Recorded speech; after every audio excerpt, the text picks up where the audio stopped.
జై సింగరేణి, జై సింగరేణి, జై సిరులవేణి, జై కల్పవల్లి. సింగరేణి అంటే ఒక సంస్థ మాత్రమే కాదు, జాతీయ స్థాయిలో జీవన వెలుగులు ప్రసాదించిన ఒక సంస్థ. లక్షలాది మందికి ఉపాధి కల్పించడంతో పాటు పరోక్షంగా కొన్ని లక్షల మందిని అంటే బతుకుతెరువు చూపించిన సంస్థ. అలాంటి సంస్థకు సంబంధించిన పర్సన్స్ ఎక్కడున్నా కూడా చాలా గర్వంగా, ఎక్కడ విదేశాల్లో ఉన్న అమెరికా, జర్మనీ, ఎక్కడ దేశాల్లో ఉన్నా కూడా సింగరేణి సంస్థకు సంబంధించిన వాళ్ళం, సింగరేణి బిడ్డలం అని చెప్పుకోవడం చాలా గర్వపడుతూ ఉంటాం.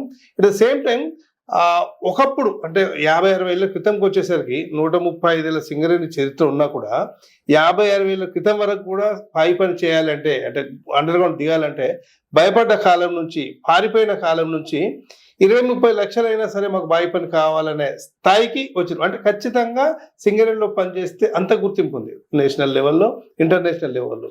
సరే, ఇవన్నీ తర్వాత మాట్లాడుకుంటే సింగరేణి సంస్థకు సంబంధించి ఒక మ్యూజియం ఉండాలనే ఒక డిమాండ్ ఈ మధ్య తెర మీదకి వచ్చింది. ఆ డిమాండ్ తెర మీదకి తెచ్చింది ఎవరు కాదు, సింగరేణి ఉద్యమ నాయకుడు, కార్మిక నాయకుడు, తెలంగాణ విద్యావంతుల వేదిక పూర్వ అధ్యక్షులు గురజాల రవీందర్ గారు. వారిని డిఎస్పీ మీడియాకు స్టూడియోకు ఆహ్వానించాము. వారు స్టూడియోకి వచ్చారు. అసలు మ్యూజియం ఏర్పాటు ఎందుకు, అసలు దాని ఆవశ్యకత ఏంది, ఏమేమి అంశాలు పొందుపరచాలనుకుంటున్నారు, సిఎండి గారికి ఏం నివేదిక ఇవ్వబోతున్నారో వారిని అడిగి తెలుసుకుందాం. సార్, వెల్కమ్ సార్, మా స్టూడియోకి వచ్చినందుకు స్వాగతం. ఏంటి సార్ ఉన్నటువంటి సింగరేణి మ్యూజియం ఏర్పాటు? ముందు డిఎస్పీ మీడియా ఈ ప్రాంతంలో ఒక కొత్త ఒరవడిని సృష్టించింది. నాకున్నటువంటి 30 ఏళ్ల కోరిక డిఎస్పీ మీడియా ద్వారా తీరింది. ఎందుకంటే ఈ ప్రాంతంలో ఉన్నటువంటి సమస్యలు లేదా ఈ సమస్యలో ఈ ప్రాంతానికి ఉన్నటువంటి చిన్న చూపు పోగొట్టడంలో డిఎస్పీ మీడియా ప్రధాన పాత్ర పోషిస్తుంది. అట్లా మరింత క్వాలిటీ తోటి డిఎస్పీ మీడియా ఈ ప్రజలకు సేవలు అందించాలని ముందుగా మీకు శుభాకాంక్షలు తెలియజేస్తున్నాను. Thank you. సింగరేణి అంటే చాలా కాలం తర్వాత మీరు ఉన్న ఉద్యమ దానికి మొన్నటి వరకు ఉన్న విద్యావంతుల వేదికదానికి అంటే మీరు గనులు అధ్యయన కేంద్రం కూడా పనిచేసింది చాలా కాలంగా ఓపెన్ కాస్ట్కి సంబంధించి. అంటే మ్యూజియం ఏర్పాటు అనే అంశాన్ని కీలకంగా ఇప్పుడు ఎందుకు తీసుకున్నారు అనేది ప్రేక్షకులకు చెప్తారని. ముందుగా మీరు అన్నట్టు సింగరేణి ప్రతి ఒక్కరికి జీవితాన్ని ఇచ్చింది. పనిచేసిన వాళ్ళకే కాకుండా వాళ్ళ పిల్లలకు ఒక బ్రహ్మాండమైనటువంటి జీవితాన్ని ఇచ్చింది. సింగరేణి ఒక రత్న గర్భ. ఇది పేరుకు బొగ్గు మసి, కానీ దీన్ని బ్లాక్ డైమండ్ అని కూడా అంటారు. మొట్టమొదటి గనులు ఏర్పడ్డప్పుడు భారతదేశంలో మొట్టమొదటి జరియాలో, ధన్బాద్లో వచ్చినాయి. తర్వాత సింగరేణిలో వచ్చింది. విలియం కింగ్ అనే అతను దీన్ని ఎక్స్ప్లోర్ చేసి సింగరేణి సంస్థను స్టార్ట్ చేసిండు. సింగరేణి అనే పదం పుట్టకముందు నైజాం దక్కన్ కంపెనీ పేరుతోటి ఇంగ్లాండ్లో లిస్ట్ అయింది. ఇది లిస్టింగ్ అయినటువంటి మొట్టమొదటి కంపెనీ భారతదేశంలో. అంతకుముందు ప్రైవేట్ రంగంలో నడిచింది. ఈ 135 ఏళ్ల చరిత్ర సింగరేణిలో చాలా మైలురాళ్లను అధిగమించింది. అటు సంస్థకు, ఇటు కార్మిక నాయకులకు, సంస్థలో పనిచేసిన వాళ్లకు ఇది ప్రత్యక్ష సంబంధం. సింగరేణి ఉద్యోగులు. కానీ ప్రత్యక్ష సంబంధం లేకుండా పరోక్ష సంబంధంతో లక్షలాది కుటుంబాలు బాగుపడ్డాయి. అందుకే సింగరేణి ఒక రత్న గర్భ. ఈ రత్న గర్భ ఈ మధ్య కాలంలో రాను రాను తన వెలుగులు తగ్గిపోతున్నాయి. ఇంకా కొంతకాలం పోతే అసలు సింగరేణి అనేది ఉండని పరిస్థితి ఏర్పడుతుంది.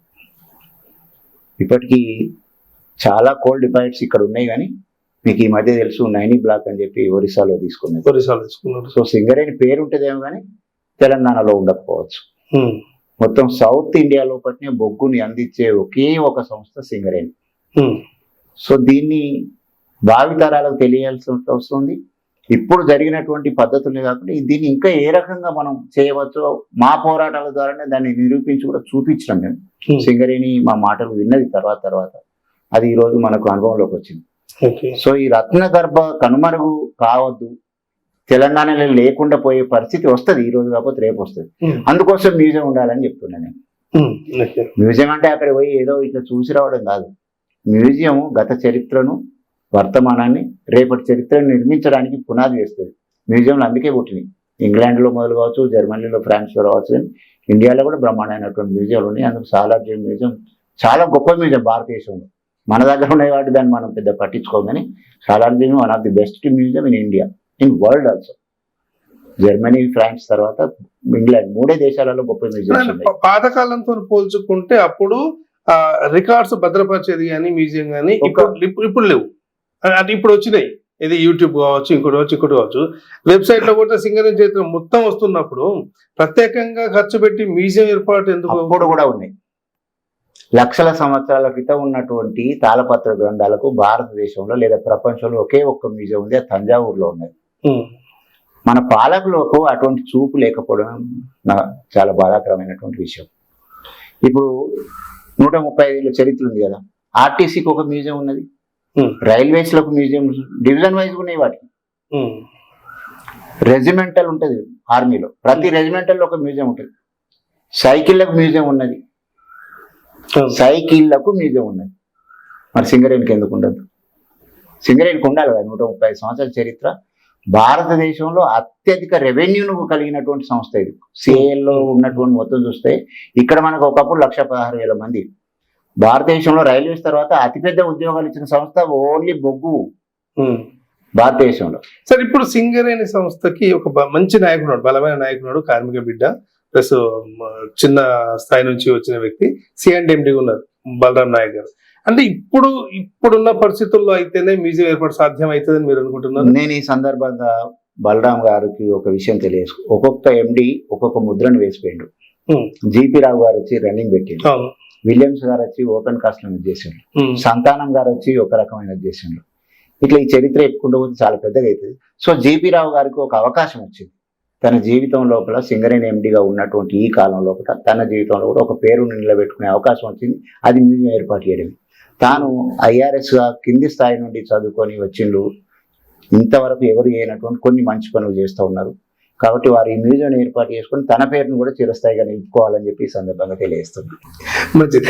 మ్యూజియానికి వచ్చేసరికి సార్, హిస్టరీ ఏ అంశాలు పొందుపరిస్తే బాగుంటుంది? ఇప్పుడు సింగరేణి అండర్ గ్రౌండ్స్ ఉన్నాయి. చాలా కాలంగా పిల్లలు, తల్లిదండ్రులు, వాళ్ళ కుటుంబీకులు కూడా మేము అండర్ గ్రౌండ్ లో దిగి ఎట్లా పని చేసినాం, మేము ఎట్లా లాడీస్ మోసం, అసలు అక్కడ ఎట్లాంటి సౌండ్స్ వస్తాయి అనేది ఈ తరానికి చూపెట్టాలి, మన వాళ్ళకు పిల్లలకు చూపెట్టాలి అనుకున్న తరుణంలో ఎక్కడ కూడా అట్లాంటి అవకాశం లేదు.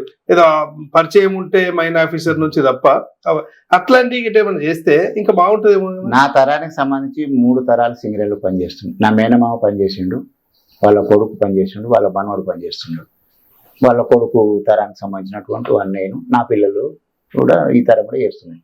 కానీ 6 తరాల వాళ్ళు సింగరేణిలో కంటిన్యూస్ గా పనిచేస్తున్న వాళ్ళు ఉన్నారు.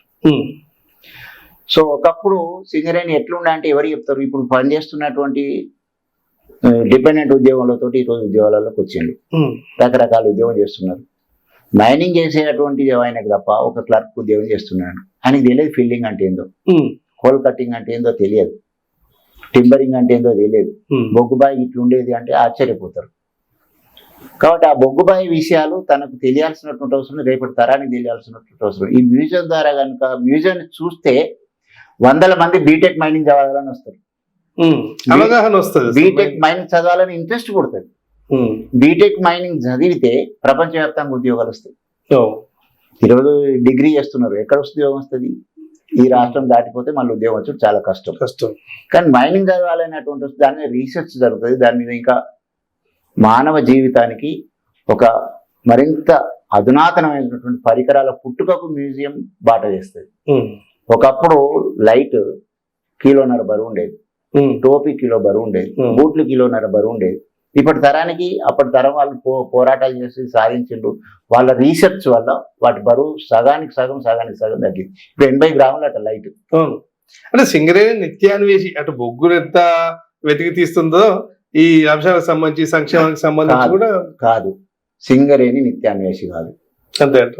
డిజిఎంఎస్ ఉంది కదా, డిజిఎంఎస్ జనరల్ గా రీసెర్చ్ యూనిట్ పెట్టుకోవాలి, డైరెక్టర్ జనరల్ మైన్ సేఫ్టీ అని. ఈరోజు బొగ్గు ఇండస్ట్రీకి సంబంధించిన హెడ్ ఆఫీసు ధన్బాద్లో ఉంది, ఒప్పుకున్నాం. కానీ ప్రతి నట్టు బోల్ట్ అక్కడే తయారైతే, అక్కడే డిజైన్ అయితే ఎందుకు సింగరేణి తయారు చేయద్దు? సింగరేణి తయారు చేసినవి ఇప్పుడు ఉన్నాయి, కొన్ని ఉన్నాయి, కానీ మొత్తం ఎందుకు తయారు చేయద్దు? ఎందుకు ఆస్ట్రేలియా వాడే కొత్త మిషన్ కనుక్కోవాలి? ఎందుకు ఇంగ్లాండ్ వాడే కొత్త మిషన్ ఎందుకు కనుక్కోవాలి? మీకు తెలుసా మా రామకృష్ణపూర్ వర్క్ షాప్ వాళ్ళు రీసెర్చ్ చేసి BML కు కొత్త మిషన్లు కనిపించి విజయవాడ పంపించారు. అటువంటి రీసెర్చ్ జరగాలి కదా. అటువంటి రీసెర్చ్ ఎక్కడి నుండి జరుగుతాయి? నీకు కాలేజీ లేదు, ఒక కాలేజీ నుండి కాదు అది. మ్యూజియం అనేది ఒక కొత్త తరహా అంకురార్పణ ఏర్పడుతుంది, ఒక నాలెడ్జ్ గెయినింగ్ కి. ఇంగ్లాండ్ మ్యూజియంలకు వెళ్ళి మొత్తం మార్క్స్ చదువుకున్నాడు. తంజావూరు మ్యూజియంలకు వెళ్ళి ఈ శంకరాచార్యులు వీళ్ళందరూ ఇప్పుడు కూడా చదువుకుంటారు, తాళపత్ర గ్రంథాలన్నీ తీసి చదువుకుంటారు. మ్యూజియంలో ఒక కొత్త చరిత్ర నిర్మిస్తాయి, కొత్త బాటను వేస్తాయి. అందుకోసం సింగరేణి ఒక మ్యూజియం ఏర్పాటు చేయాల్సిన ఇలా చాలా ఉన్నాయి. నేను సింగరేణి ఏర్పాటు చేయమనేది కార్మికుల సైడ్ నుండి మాట్లాడుతున్నాను, మేనేజ్మెంట్ సైడ్ నుండి మాట్లాడుతున్నాను. భారతదేశంలో అన్ని బొగ్గుల కన్నా ఎక్కువ రెవెన్యూ సాధించే సంస్థ సింగరేణి. ఇది గర్వకారణం కదా మనకు. 1,16,000 మంది చుట్టూ 4 లక్షల మంది బతికింది, 10 లక్షల మంది సింగరేణిలో బతికింది. సింగరేణిలో ఎన్ని ప్రైవేట్ కాలేజీలు వచ్చినాయి, ఎంతమంది డాక్టర్లు ప్రైవేట్ ఇన్స్టిట్యూషన్స్ పెట్టుకుని హాస్పిటల్ పెట్టుకుని బతుకుతారు. వ్యాపార సంస్థలకి, స్కూల్స్ కి అన్నిటికీ కేంద్రం, ఆఖరి బ్రాండ్ షాప్ లో కూడా కేంద్రమే. ఇక్కడ అమ్మినంత బ్రాండ్ షాపుల వాళ్ళు ఎక్కడ మరి బయట అన్ని వ్యాపార కేంద్రాలకు కేంద్రమే. ఓకే సార్, మ్యూజియం అంటూ ఏర్పాటు చేయడానికి ముందుకు వచ్చింది అనుకుందాం. ప్రధానంగా ఏ అంశాలు అంటే, ఇప్పుడు ఉదాహరణకి సింగరేణి డెవలప్మెంట్ ప్రాంతం, సింగరేణి కాలరీ అంతా మిగతా ప్రాంతాలతో పోలిస్తే, పల్లెటూరులతో పోలిస్తే చాలా అడ్వాన్స్డ్. అంటరాంతరం కానీ, కుల వివక్ష కానీ పోయినాయి. ఇట్లాంటి అంశాలు చూడించాలని మీరేమన్నా మొదటి ఊరును సింగరేణి మ్యూజియంలో చూపించాలి. సింగరేణి అనే ఊరుంది కదా, అక్కడ నుండి సింగరేణి అనే పదం వచ్చింది. సింగరేణి బొగ్గుబాయి పుట్టింది. సింగరేణి ఊరును అందులో ఒక ప్రాజెక్ట్ కడతాం మనం. ప్రాజెక్ట్ డిజైన్ అంతా పెడతాం కదా. చిన్నపిల్లలు ఈ రోజు క్లాస్ రూమ్ లో, స్కూళ్ళలో వాళ్ళ స్కూల్ వాళ్ళ ఊరును తయారు చేసి పెడతారు. ముందు ఈ మొత్తం మందమరి, రామకృష్ణపూర్, బెల్లంపల్లి, గోడేటి, మాదారం అన్ని ఊర్లను పెట్టండి. అందులో ఆ ఊళ్ళల్లో పని చేసిన వాళ్ళు ఎవరు? వైట్ కాలర్ జాబ్ ఏమో చదువుకున్న వాళ్ళు ఎక్కడెక్కడ నుండి వచ్చారు. కానీ నిజంగా ఇక్కడ బొగ్గును బయటికి తీసిన వాళ్ళు ఈ ప్రాంతపు గిరిజనులు ఉన్నారు. మీరు మనుగురు ఊరితో కోయళ్ళు ఉంటారు. మీరు మా కాస్పేట్ మైన్, మందమరి మైన్స్ వస్తే ఇక్కడ ఉన్నటువంటి గిరిజనులు వాళ్ళు ఉన్నారు. సో వీళ్ళ అస్తిత్వాన్ని చూపించండి. అందులో ఉత్పత్తిలో భాగమైండు, సంస్థ అభివృద్ధికి భాగమైండు. సో ఆ విధంగా కార్మికులకు ఒక్క కోసం అని నేనంటే అన్ని ఊర్లను పెట్టండి, అన్ని ప్రాంతాలను పెట్టండి. మొట్టమొదట ఉపయోగించినటువంటి బ్లాస్టింగ్ ఉపయోగించినటువంటి సిరాక్ అనేది వెనకట గ్యాస్ నుండి దీపాన్ని లోపలి పట్టుకొని పోదు, సిరాక్. ఆ సిరాక్ పెట్టాలి, ఆ సిరాక్ పెట్టాలి. ఈ రోజు కొత్తగా టెక్నాలజీ వచ్చింది, అందులో వైర్లు పెడుతున్నారు, బ్లాస్ట్ చేస్తున్నారు. అవన్నీ చూపెట్టాలి. అన్ని చూపించాలంటే ఎంత ఖర్చు అవుతుంది? ఎరికేనా? ఒక 100 కోట్లు అవుతుంది. 100 కోట్లు ఏం ఖర్చు? అన్ని సింగరేణిలో ఉన్నాయి, అన్ని సింగరేణిలో ఈ రోజు ఉన్నాయి. చిరాకు దాచిపెట్టిలో నాకు తెలియదు కానీ అన్ని ఉన్నాయి, అవన్నీ పెట్టచ్చు. పాతకాలంలో అన్ని దాచిపెట్టి స్టోర్స్లలో అన్ని పెట్టచ్చు. వీటితో పాటు సింగరేణి అనగానే గుర్తుకొచ్చేది ఉద్యమాలు, పోరాటాలు, గొడవలు, సమ్మెలు, ఇవన్నీ కూడా లిస్టెడ్, ఇవన్నీ చూపించాలి. ఇవన్నిటి వల్లనే సింగరేణి ఈ స్థాయికి వచ్చింది, నిలబడ్డది. BFIR వచ్చింది. BFIR వచ్చినప్పుడు 183 కోట్ల లాస్ అన్నారు. మళ్ళీ BFIR వ్యతిరేకంగా కూడా అప్పుడు ఉన్నటువంటి కాక వెంకటస్వామి గారు పార్లమెంట్ లో పోరాటం చేసి తీసుకొచ్చిండ్రు. 783 కోట్ల మీద 683 కోట్లు. మరి ఈ రోజు నిలబడ్డది. ఈ రోజు నిలబడ్డది. సమ్మెలు కూడా ఆగిపోయింది. సమ్మెలు ఆగిపోయిన చరిత్రను మాట్లాడతారు కానీ సమ్మెల పుట్టుక కారణం మేనేజ్మెంట్. సమ్మెల వల్లనే కదా ఈ రోజు ఇవన్నీ నిలబడ్డాయి. సమ్మెలు కనుక, పోరాటం కనుక లేకపోతే డిపెండెంట్ ఉద్యోగం ఎక్కడి? పోరాటాలే లేకపోతే, కార్మిక నాయకులే లేకపోతే, ఓన్లీ మేనేజ్మెంట్ ఏముంటే అయ్యా బాంచనని పనిచేయాల్సి ఉండేది.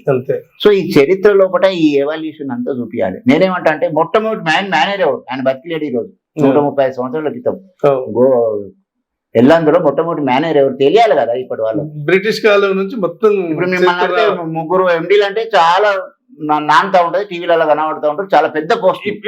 ఈ 3 మరి అంతకన్నా ముందు, సంతానం కన్నా ముందు పేరు చెప్పండి. తెలియాలి కదా. చరిత్ర తెలియాలంటే మ్యూజియంస్ ఉండాలి.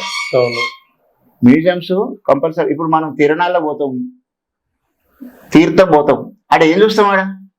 అక్కడ సంస్కృతిని చూస్తాం, ఆ దేవుని యొక్క సంస్కృతి కూడా అదంతా కనబడుతుంది మనకాడ. అందుకోసం ఆ మ్యూజియం అనేది అటువంటిది. మ్యూజియం ఒక మూవింగ్ లైబ్రరీ.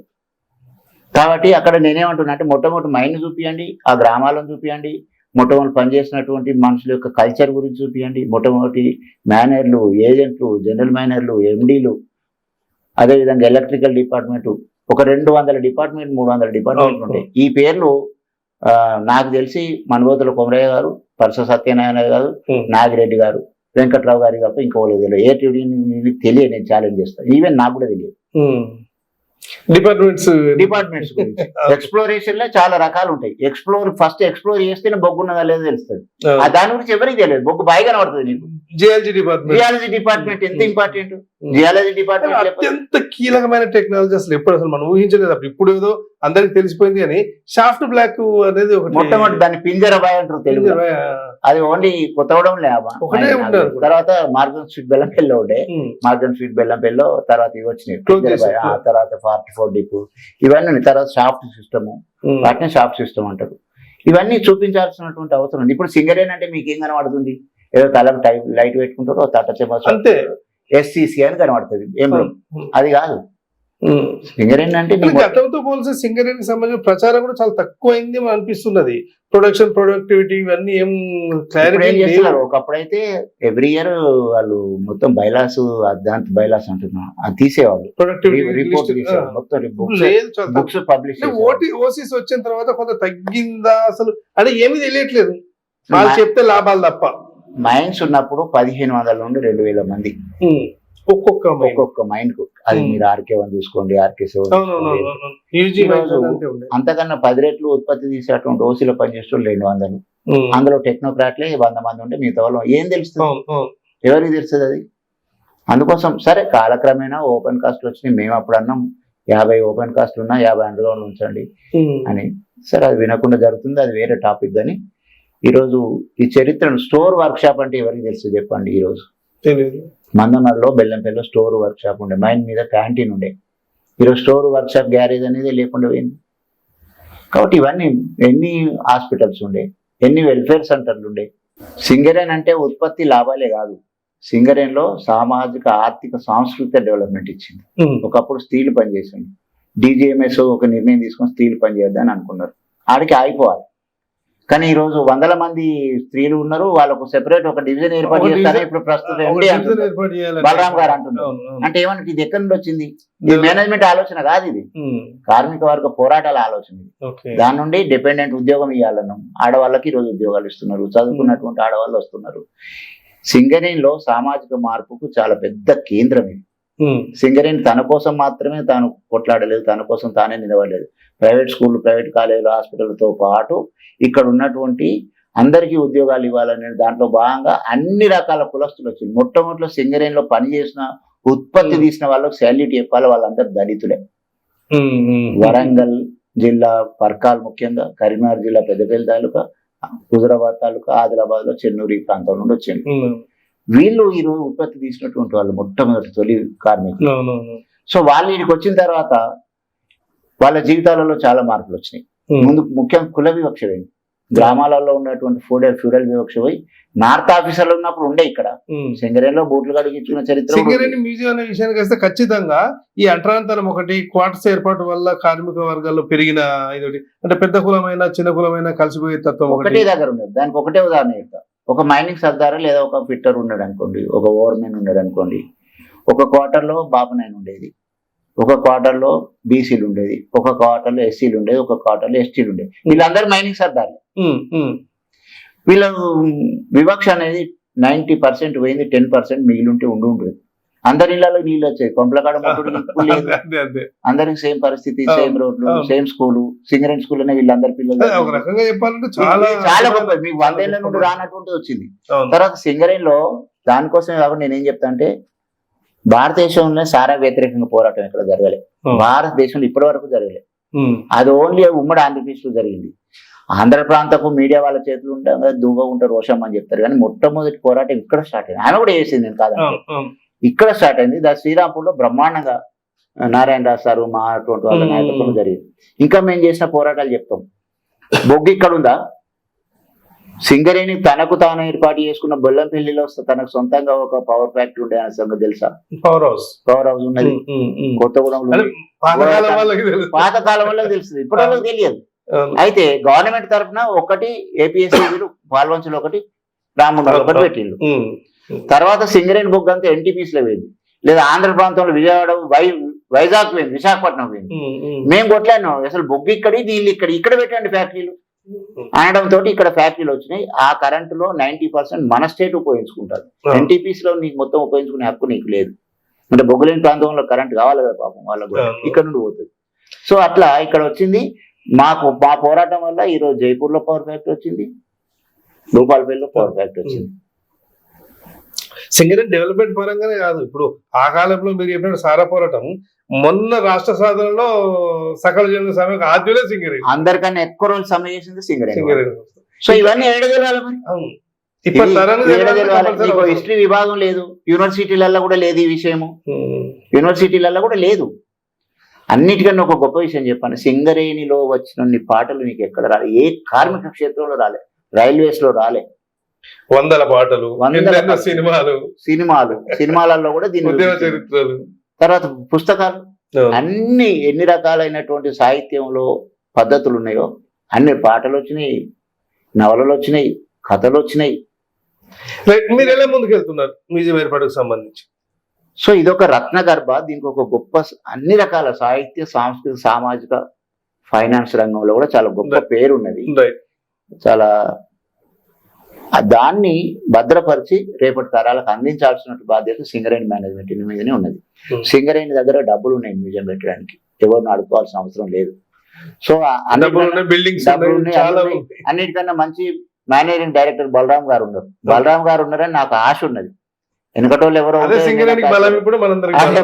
బలరాం గారు.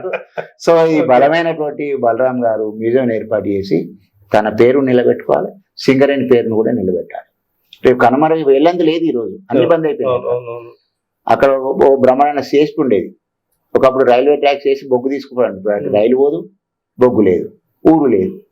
మందమరిలో ఆసియా ఖండంలోనే అతి పేరు మంచి వెల్ డిజైన్డ్ సిఎస్పి ఉండే, అడ్వాన్స్ టెక్నాలజీ తోటి అడ్వాన్స్. ఈ రోజు అది లేదు. మరి ఇది ఎవరికి తెలియాలి? ఈ రోజు దీన్ని ఆలోచిస్తే ఓపెన్ కాస్ట్ల ద్వారా ఇంకేమి ఇవ్వచ్చు, ఇంకా ఏ విధంగా బొగ్గు బావులు, అండర్ గ్రౌండ్ మైన్స్ యొక్క అవసరం కూడా ఉంది అనేది గుర్తిస్తుంది. ఒక ఓపెన్ కాస్ట్ వల్లనే కాదు, అండర్ గ్రౌండ్ మైన్స్ ఉంటే ఈరోజు పర్యావరణం, ఇంగ్లాండ్ లో మొత్తం బొగ్గు బంద్ చేసిండ్రు, ఉన్నది బొగ్గాడ బొగ్గు, మరి ఈడ కూడా బంద్ చేస్తే ఏం చేస్తారు? మళ్ళీ అండర్ గ్రౌండ్ లో పోవాల్సిన అవసరం ఉంటుంది. ఈ దేశం ఇంగ్లాండ్ అంతా డెవలప్ కాలేదు, ఆస్ట్రేలియా నుండి కొనుకొచ్చుకుంటున్నారు. ఆస్ట్రేలియా నుండి ఎందుకు కొనుకొచ్చుకుంటారు? మీ డిమాండ్ తో పాటు సింగరేణిలో అండర్ గ్రౌండ్ మైన్స్ కూడా కావాలని డిమాండ్ చేరిస్తే బాగుంటుంది. ఎందుకంటే సార్ ఇప్పుడు 90 నుంచి అంటే 30 సంవత్సరాల నుంచి ఆగిపోయినాయి. ఇప్పుడు ఈ మధ్యలో కార్పొరేట్ డిపార్ట్మెంట్స్ వస్తుండొచ్చు, కానీ అసలైన ఎంప్లాయ్మెంట్ అంటే కంప్లీట్ ఆగిపోయింది. ఈ దిశగా మ్యూజియం తో పాటు ఒకవేళ దాని దిశగా కనుక ఉంటే అన్ని వర్గాల సహకారం కూడా మీకు దొరుకుతుందని మేము అనుకుంటున్నాం. చేయాలి. ఇప్పుడు అదొక విషాదం. నేను టిఆర్ఎస్ పార్టీలో చేరిన రోజు నేను కేసీఆర్ చెప్పింది ఓపెన్ కాస్ట్ల గురించి. దాన్ని ఆయన రియలైజ్ అయ్యి బెల్లంపల్లికి వచ్చినప్పుడు ఓపెన్ కాస్ట్ లేకుండా నేనే కుర్చీ చేసుకుని ఆపుతా అని చెప్పిండు. ఆ ఓపెన్ కాస్ట్ లో పోరాటంలో భాగంగా పీటర్ రవీందర్, నేను, మీరు కూడా భాగమైండు. రామకృష్ణపూర్ ఓపెన్ కాస్ట్ లో దుర్సత్ శివప్రసాద్ అని మీరు కూడా భాగమైండు. సో ఈరోజు ఓపెన్ కాస్ట్ వస్తే ఒకప్పటి 1,16,000 మంది మళ్ళీ వస్తాయి కదా, ఉద్యోగాలు వస్తాయి కదా, మళ్ళీ విలసిల్లుతుంది, మళ్ళీ చాలా బ్రహ్మాండమైన కాంతి వెలుగులు విరజిల్లుతుంది. సో పర్యావరణం వ్యతిరేకంగా గట్టిగా పోరాటాలు వస్తే నువ్వు ఓపెన్ కాస్ట్ చేయలేవు. ఇక్కడ కూడా ఇంగ్లాండ్ లో వచ్చింది, ఆడ బొగ్గేది ఏనిస్తలేదు. సో ఇక్కడ ఓపెన్ కాస్ట్ లో నేనేమి ఆగిపోవాలి ఇప్పుడు అని అంటలేను, కొత్తగా తవ్వేదానని అంటగా ఉండదండి. ఇప్పుడు ఈ రోజు శ్రావణపల్లి ఆవడం దగ్గర అంటారు, ఆడ మొత్తం మామిడి తోటలతో ఉన్నాయి. ఆడ ఓపెన్ కాస్ట్ చేస్తే మామిడి తోటలు ఏం కావాలి, పర్యావరణం 30 ఏళ్ళు అండర్ గ్రౌండ్ తీయండి. ఇప్పుడు ఈ మైన్స్ తీసినట్టు 30 ఏళ్ళు తీసిన తర్వాత 40 ఏళ్ళు తీసిన 2 తరాలు పనిచేస్తే ఆ తర్వాత బాగా లోతుకు పోయినాక కూడా ప్రాబ్లమ్స్ ఉంటాయి కాబట్టి అప్పుడు ఓపెన్ కాస్ట్ చేయండి. ముందే ఓపెన్ కాస్ట్ ఎట్లా చేస్తారు? ఇప్పుడు 30 ఏళ్ళ నుండి ఒక కొత్త మైన్ దవ్వలే, ఒక్క కొత్త మైన్ దవ్వలే. 30 ఏళ్ళ నుండి ఓపెన్ కాస్ట్ వస్తూనే మెగా ఓపెన్ కాస్ట్ వస్తూనే ఉన్నాయి. దీనివల్ల బతికేది కూడా మన దేశం కాదు, మీకు తెలియదు. దీనివల్ల మన బిఎంఎల్ అని యంత్రం వస్తుంది, జేసీబీ అని యంత్రం వస్తుంది, లేకపోతే పృథ్వీ బంజన్ అని ఒక యంత్రం వస్తుంది, లేకపోతే డ్రాగ్ లైన్ అని ఒక యంత్రం వస్తుంది. అవన్నీ మనవి కావు, మన దేశం రెవెన్యూ కాదు అది. దీని వెనక ఇంత కథ ఉన్నది. ఇదంతా మ్యూజియమే కావాలంటున్నాను నేను.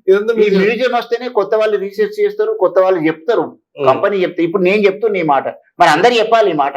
ప్రపంచానికి సింగరేణి గురించి తెలియాలి. మ్యూజియం రావడం వల్ల కొత్త టెక్నాలజీ కోసం కొత్తగా రీసెర్చ్ చేసే వాళ్ళు ముందుకు వస్తారు, కొత్తగా ఇన్స్పిరేషన్ దొరుకుతుంది. తన గతాన్ని స్మరించుకుంటేనే రేపు ఏం చేయాలో ఆలోచిస్తారు మనిషి. నువ్వు గతాన్ని కప్పి పెడతా అంటే ఇప్పుడు కప్పి పెట్టడానికి అవకాశం లేదు, అది కుదరదు కూడా చరిత్రలో. మీరు ఎట్లా చేస్తారు ఏం చేస్తారు అన్నారు కదా. నేను నాతో పాటు పనిచేసినటువంటి విద్యావంతుల వేదిక వాళ్ళు కావచ్చు, జేఏసీ వాళ్ళు కావచ్చు, మునీర్ భాయ్ అంటే చనిపోయిండు, ఆయనకి ఈ సందర్భంగా నివాళులు తెలియాలి. మునీర్ రాసినంత రాతలు సింగరేణి గురించి ఎవరు రాయలేదు. అవును. వారికి తప్పకుండా ఈ సందర్భంగా నివాళులు సింగరేణి చరిత్రలో అది ఉండిపోవాలి. బిడ్డ ఉండాలి. సో అటువంటి విలేకరులు రాసినవి అన్ని సింగరేణి పుట్టిన దగ్గర నుండి. సింగరేణి మ్యాగజైన్ తీసేది, పాటలు కవితలు వచ్చాయి. మన సదానంద సార్ అని ఆర్కే1 క్లర్క్ ఉండే, ఆయన కూడా రాసేవాడు. ఇట్లా చాలా మంది రాసేవాళ్ళు, ఎడిటర్లు ఉండేది. సో నేనేమంటా అంటే సింగరేణి చరిత్ర నిలబెట్టాలి. మీ విలేకరులందరూ రాసినవి 1 టన్ అయితే పేపర్లు, 1 టన్ను. మరి అవన్నీ ఉండాలి కదా, గతంలో రాసిండు కదా, ఇప్పుడు కూడా రాస్తున్నారు కదా, రోజు సింగరేణి గురించి రాస్తారు కదా. బలరాం పర్యటన రాస్తారు. మరి బలరాం పర్యటన ఇప్పుడు బతుకున్నట్టు అంతకుముందు ఎండి పర్యటన కూడా బతుకున్నారు. విలియమ్స్ అంటే ఎవరో తెలియాలి. నేనేమంటా అంటే ప్రతి మేనేజరు, ప్రతి ఏజెంట్, ప్రతి జనరల్ మేనేజర్, ప్రతి ఎండి గింతే వాళ్ళు పెట్టాల్సి. వీటన్నిటికి ఒక్కొక్కరికి ఒక్కొక్క రూమ్ పెట్టండి, పెద్ద హాల్ పెట్టండి. తర్వాత సింగరేణి కార్మిక నాయకులే పెట్టండి. సింగరేణి కార్మికుల నాయకులు లేకుండా సింగరేణిలో ఈ రోజు మేనేజ్మెంట్ కూడా ఇంత సుఖాన్ని అనుభవిస్తలేదు. లేకపోతే మేనేజర్ కూడా ఇంకటి 2 కిలోల బూట్ల కట్టుకోవాలి.